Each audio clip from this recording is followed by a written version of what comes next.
Halo guys, welcome back to my channel. Bersama saya Hansen di sini, dan seperti biasanya setiap harinya kita bakalan membuat video seputar market cryptocurrency. So bagi teman-teman yang tertarik mengenai cryptocurrency, boleh aja langsung like dan subscribe ke channel kita, dan jangan lupa juga aktifkan lonceng notifikasinya supaya nggak ketinggalan update terbaru seputar market cryptocurrency. Nah, tidak seperti biasanya pada hari ini kita nggak bakalan melakukan analisis teknikal dulu. Hari ini kita bakalan bahas topik yang cukup menarik, dan mungkin juga teman-teman penasaran gitu ya, atau pengen tahu seputar hal ini, yaitu apa sih portofolio terbaik kalau misalnya teman-teman hanya punya budget sekitar 10 juta rupiah. Nah, kalau misalnya teman-teman yang udah lama di market cryptocurrency, ya harusnya nggak masalah ya kalau misalnya mau mengalokasikan dananya ke cryptocurrency, dan pasti udah tahu harus membeli apa aja. Tapi kalau misalnya teman-teman masih awam dan masih bingung, wah saya punya uang 10 juta nih, pengen diinvestasikan ke kripto, tapi harus belinya apa gitu ya. Nah, video ini untuk teman-teman. Jadi kalau misalnya teman-teman yang berminat, stay tune terus. Kita akan langsung mulai videonya. Let's go. Oke guys, sebelum kita lanjut ke tipsnya, disclaimer-nya on dulu, bahwa teman-teman harus do your own research. Jadi teman-teman, walaupun nanti udah saya kasihkan saran koin ABCD, teman-teman sendiri juga harus melakukan riset. Kenapa sih direkomendasikan ini? Apa sih kegunaan koin ini? Jadi teman-teman kalau investasi juga harus tahu kenapa teman-teman berinvestasi di A, B, C, D, supaya teman-teman mempunyai ketahanan mental gitu. Jadi waktu market crash juga teman-teman nggak bakalan menjual, karena teman-teman tahu saya membeli ini karena alasannya bla bla bla bla. Jadi teman-teman juga harus mempunyai alasan sendiri kenapa membeli koin tersebut. Kemudian yang kedua, ini hanya pendapat pribadi saya, jadi jangan dijudge gitu ya. Karena menurut saya namanya portofolio itu nggak ada yang salah, tergantung manajemen risiko setiap orang, dan juga pastinya kan setiap orang memiliki alasan yang berbeda-beda ketika memilih sebuah koin. Dan juga I'm not a financial advisor, jadi teman-teman ya jadikan ini hanya sebagai pedoman lah istilahnya. Oke, let's go. Sekarang saya bakalan bagi ke dua segmen, yaitu satunya yang low risk, satunya yang high risk. Jadi ada portofolio yang resikonya rendah dan portofolio yang resikonya tinggi. Walaupun pasti teman-teman juga udah tahu ya, namanya cryptocurrency ya memang secara general resikonya udah tinggi sebenarnya. Cuman kita bisa meminimalisir. Nah, caranya bagaimana? Nah, dengan portofolio low risk ini, caranya membentuk portofolio low risk itu caranya fokusnya ke fundamental kalau menurut saya. Sama dengan ketika teman-teman membeli saham, kalau misalnya pengen yang resikonya rendah portofolionya, ya pastinya teman-teman harus membeli saham-saham yang fundamentalnya bagus, yang udah blue chip, yang market cap-nya udah besar, yang kinerjanya dari tahun ke tahun bagus. Nah, itu kan portofolio yang low risk. Nah, kalau di market cryptocurrency juga kita melakukan hal yang sama. Kalau pengen yang low risk, ya kita harus fokusnya ke fundamental koin tersebut gitu ya. Nah, di portofolio low risk saya, kalau menurut saya, ini semua pendapat saya pribadi ya guys. Nah, 50%-nya menurut saya teman-teman taruh aja di Bitcoin. Namanya Bitcoin ya teman-teman, mungkin saya juga nggak perlu jelasin lagi. Karena kalau namanya Bitcoin ya istilahnya udah ambasadornya cryptocurrency gitu ya. Udah menjadi icon cryptocurrency. Dan banyak orang menyebut Bitcoin adalah emasnya cryptocurrency. Kalau emas yang kita tahu adalah ya emas komoditi ya gitu ya. Dan kenapa emas itu sangat berharga? Karena ke depan emas ketika ditambang terus nanti bakalan habis emasnya, dan itu membuat harga emas itu semakin lama bakal semakin naik karena stoknya semakin sedikit gitu guys. Teori yang sangat simple, teori supply demand. Kalau supply-nya semakin tinggi, harganya semakin rendah. Kalau supply-nya semakin rendah, biasanya demand-nya semakin tinggi gitu. Jadi kalau demand-nya tinggi, ya otomatis harganya bakalan tinggi juga. Kalau demand-nya rendah, ya otomatis harganya bakal menurun. Nah, sama juga di Bitcoin, namanya Bitcoin itu dia ada batas jumlah koin yang bakalan bisa diedarkan gitu guys. Jadi Bitcoin ke depan ketika ditambang terus bakalan habis juga. Makanya supply-nya nanti bakalan terbatas, demand-nya sekarang cukup banyak.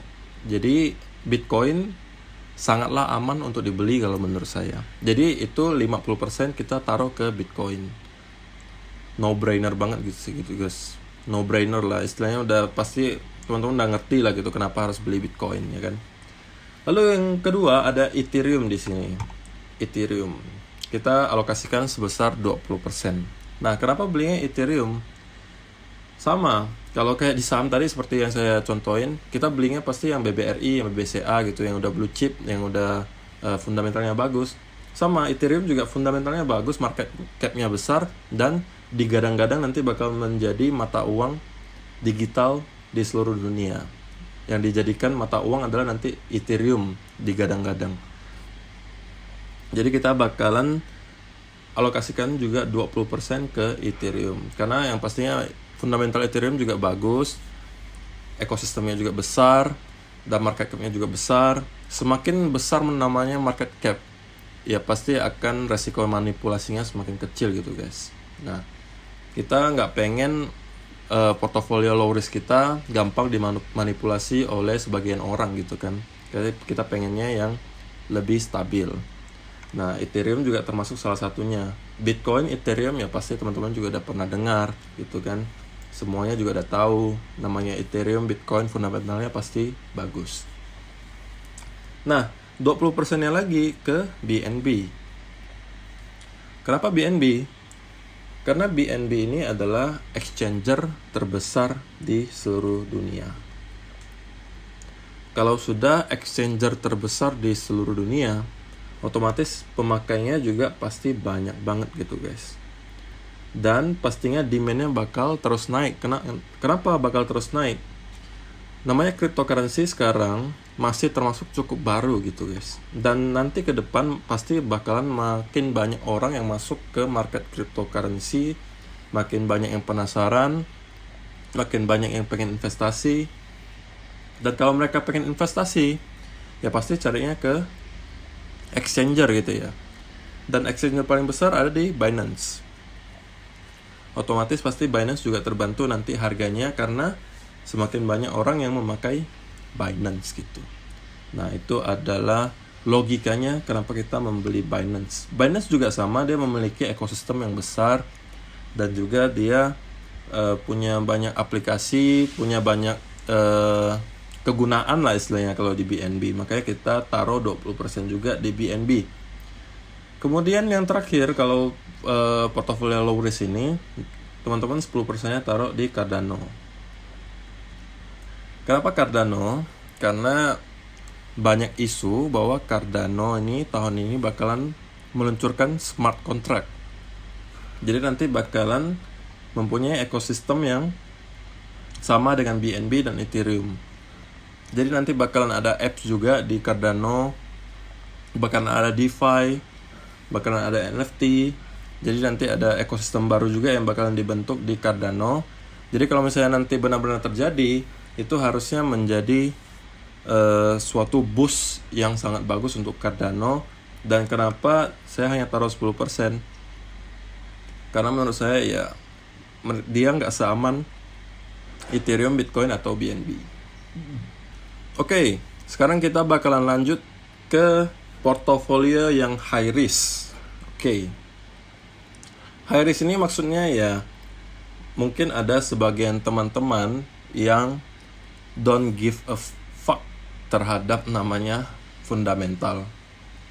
Jadi mungkin bagi ada yang teman-teman dari sebagian dari teman-teman yang berpikir, bang, gue mau masuk ke kripto ini tujuan utamanya cuma pengen hasilin duit aja lah, udah nggak peduli deh mau fundamentalnya bagus kayak mau jelek kayak, intinya yang mana aja deh yang bagus gitu, yang mana aja deh yang bisa menghasilkan uang. Jadi kalian nggak peduli gitu dengan namanya fundamental, pokoknya pengen cuannya banyak deh gitu. Tapi dengan mindset pastinya sedikit gambling. Nah, di sini saya buatin juga portofolio high risk-nya. Ide dari pembuatan portofolio high risk menurut saya itu adalah fokusnya di hype gitu guys. Kenapa hype? Karena seperti yang kita lihat kemarin di Dogecoin, dengan tweetnya Elon Musk saja harganya bisa melonjak gila-gilaan. Padahal kita nggak tahu sama sekali apa sih fungsi Dogecoin itu, dan memang untuk sementara belum ada kegunaan sama sekali. Tapi ternyata tanpa ada kegunaan sama sekali pun harganya bisa didongkrak naik sangat tinggi dengan hanya satu orang gitu. Jadi itu menunjukkan bahwa market cryptocurrency juga bisa dimanipulasi oleh namanya hype. Jadi kalau misalnya teman-teman yang high risk, menurut saya fokusnya yang ke hype. Hype maksudnya gimana? Sekarang lagi banyak dibicarain orang, banyak orang kasih prediksi bakalan naik, banyak juga influencer yang ikut masuk gitu. Nah, itu adalah ciri-ciri koin yang lagi hype. Nah, beberapa diantaranya yang menurut saya cukup bagus untuk dibeli kalau misalnya teman-teman mempunyai manajemen risiko yang high. Ya istilahnya kalau ini mungkin teman-teman 10 juta, hilang gak apa-apa deh gitu. Yang penting siapa tahu bisa jadi kaya, istilahnya gitu kan. Nah, menurut saya 40%-nya teman-teman taruh aja di BNB dulu. Ya istilahnya ini adalah koin yang cukup aman. Cuman BNB ini kenapa saya masukin ke high risk juga? Karena BNB ini masih mempunyai potensi naik yang sangat besar, mengingat market cap-nya yang belum sampai 100 miliar dolar. Walaupun ekosistemnya udah besar dan banyak dipakai orang, market cap-nya masih 5 kali di bawah Ethereum. Jadi ini masih bisa kita masukkan ke portofolio yang high risk. Walaupun sebenarnya BNB termasuk koin yang cukup bagus, tapi menurut saya masih punya peluang naik yang cukup banyak. Jadi ini kita masih bisa masukin BNB. Kemudian yang kedua adalah XRP. XRP walaupun kemarin terkena banyak kasus dengan SEC, cuman rata-rata juga udah menangin oleh XRP, dan XRP sekarang mulai rebound, mulai naik, dan banyak banget influencer yang sekarang dulunya membenci XRP seperti BitBuy Crypto. BitBuy Crypto itu salah satu channel terbesar di YouTube yang membahas tentang kripto, yang dulunya membenci XRP sekarang ikutan invest di XRP. Dan banyak juga beberapa influencer yang saya lihat atau YouTuber yang dulunya benci XRP sekarang malah ikutan promosiin XRP gitu. Jadi itu adalah salah satu ciri-ciri koin-koin yang lagi hype. Kemudian yang ketiga adalah Shiba Inu. Shiba Inu mungkin ada yang teman-teman yang udah pernah dengar, ada juga yang belum pernah dengar. Shiba Inu ini adalah sama sebenarnya Dogecoin sebenarnya. Dia juga meme coin. Cuman ini dia baru dibuat di Agustus 2020. Nah, video kemarin saya udah jelasin semuanya tentang Shiba Inu. Kalau teman-teman yang belum pernah nonton dan nggak pernah dengar namanya apa Shiba Inu, boleh coba cek dulu video sebelumnya supaya teman-teman tahu apa sih Shiba Inu. Jadi Shiba Inu intinya dia adalah meme coin yang dibuat sengaja untuk menyaingi Dogecoin. Nah, sekarang lagi banyak banget influencer yang membuat video tentang Shiba Inu, mempromosikan Shiba Inu dan memprediksikan Shiba Inu bisa sampai $1 gitu. Padahal harganya sekarang baru 0, sekian rupiah. Jadi teman-teman bisa bayangkan itu berapa kali lipat. Dan menurut saya kalau misalnya hype-nya terus berlanjut, Shiba Inu bakalan punya chance atau kesempatan untuk naik 10 atau 20 kali lipat dari harga sekarang. Tapi dengan catatan kalau hype-nya terus berlanjut ya. Nah, itu Shiba Inu. Dan yang keempat ada Dogecoin. Ya, ini teman-teman nggak usah dijelasin juga udah pasti tahu kenapa Dogecoin masuk ke portofolio yang high risk. Karena untuk sementara memang Dogecoin nggak punya utility apa-apa, nggak punya kegunaan. Walaupun katanya Elon Musk sudah merencanakan sesuatu untuk membuat Dogecoin lebih berfungsi, cuman kita kan belum tahu apa yang akan dilakukan. Dan untuk sementara belum ada utility-nya sama sekali, cuman hanya dibantu oleh namanya Elon Musk. Dan kenapa saya hanya masukin 10% di sini? Karena menurut saya untuk sebuah koin yang tidak mempunyai fungsi sama sekali sekarang dan sudah mempunyai market cap yang cukup besar, kalau nggak salah terakhir saya lihat 40-an miliar dolar, itu menurut saya untuk peluang naiknya masih ada, tetapi tidak sebesar Shiba Inu misalnya, yang harganya masih murah banget, market cap-nya juga masih kecil, masih mempunyai peluang naiknya cukup besar. Jadi kita juga harus realistis gitu guys. Jangan sampai kita misalnya membeli Dogecoin sekarang pengennya naik 100 atau 1000 kali lipat, padahal market cap-nya sekarang udah 40-an miliar dolar gitu. Kalau misalnya naiknya 100 kali lipat, itu udah market cap-nya lebih besar daripada Bitcoin. Jadi kan agak bukan gak masuk akal sih ya, agak berat kayaknya kalau mau seperti itu, ya kan. Dan yang terakhir itu adalah shitcoin. Shitcoin sebenarnya dulu juga Shiba Inu termasuk salah satu shitcoin sih, yang gak ada sama sekali fungsinya juga. Shitcoin yang saya masuk di sini adalah koin-koin yang ada di chainnya Binance, ada di chainnya Ethereum, yang kalau misalnya teman-teman pernah dengar itu misalnya kayak Funcat token, lalu Zeppelin, yang harganya itu luar biasa murah, 0,00000 sekian rupiah. Yang kalau teman-teman sering nonton TikTok juga pasti banyak yang promosiin, wah cuannya sampai 10.000%, cuannya ada yang 12.000%, atau kayak SafeMoon yang teman-teman pernah dengar, yang cuannya sampai ratusan ribu persen.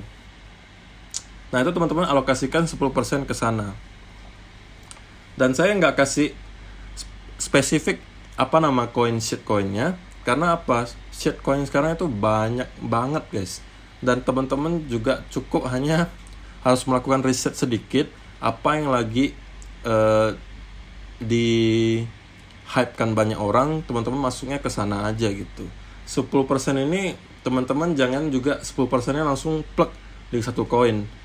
Shitcoin itu ada ribuan, teman-teman 10%-nya ya dibagi 3 atau 4 koin gitu. Dan dibagi-bagi, siapa tahu nanti salah satu ada yang jackpot dapat 10.000 atau 100.000% bahkan.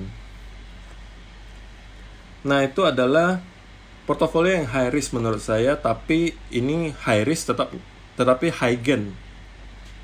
Potensi cuannya juga lebih besar, tapi resikonya juga lebih besar gitu. Karena kita lebih fokus ya ke hype. Jadi hype itu kadang gini guys, kalau misalnya hype-nya bisa berlanjut terus, ya bagus, harganya bakalan naik terus. Tapi kalau hype-nya sudah berlalu atau udah nggak ada yang bicarain lagi, bisa jadi tiba-tiba koinnya collapse gitu. Nah itu yang kita nggak mau. Tapi kalau misalnya teman-teman yang punya mindset 10 juta memang untuk dibuang aja, untuk digambling aja gitu, nah ini boleh portofolio seperti ini. Oke, jadi itu udah selesai menurut saya. Terima kasih untuk teman-teman yang udah menonton. Kalau bisa dibantu like, komen, ataupun subscribe, lebih baik lagi kalau misalnya teman-teman bantu share, terima kasih banget.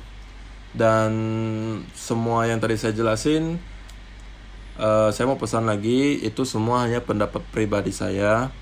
Kalau misalnya teman-teman tidak setuju, ya nggak masalah juga. Karena seperti yang saya bilang, namanya portofolio, nggak ada yang salah. Tergantung manajemen resikonya dan juga bagaimana pengetahuan teman-teman mengenai koin tersebut. Apa alasannya teman-teman membeli koin-koin tersebut. Oke, untuk video kali ini saya rasa cukup sampai di sini dulu guys. Kalau misalnya teman-teman punya pertanyaan atau punya saran seputar topik apa yang harus saya bicarain di next video, boleh aja langsung di kolom komentar di bawah. Dan saya bakalan baca, kalau bisa saya buatin videonya. Dan kita akan bertemu lagi di video yang berikutnya. Thank you, bye-bye.